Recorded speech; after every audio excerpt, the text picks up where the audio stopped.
Also, big day yesterday. Actually, today marks 50 years since the assassination of Dr. Martin Luther King Jr. As thousands come together to mark the anniversary of Memphis, Kenneth Craig takes a look back at all he accomplished and the fight that continues today.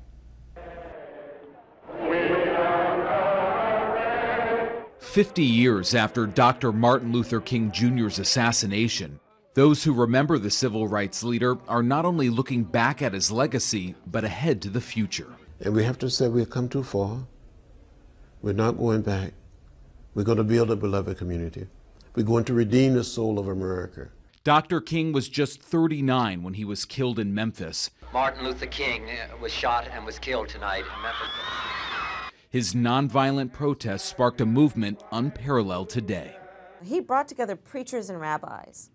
He brought together people of every walk of life, from every age and race and every geographic region of the country.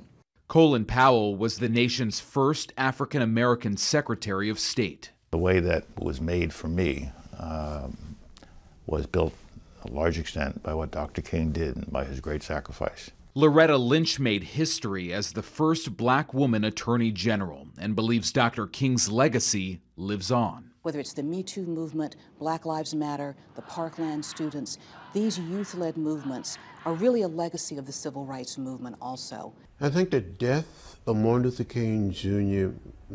just maybe took some of the steam out of the movement, but it didn't stop the movement. Dexter Scott King was 7 when his father died. If he had lived, he may not have been, I'm certain he would not have been as effective.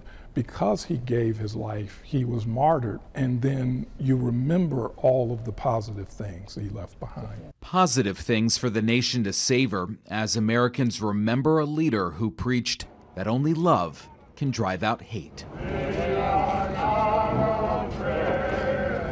Kenneth Craig, CBS News.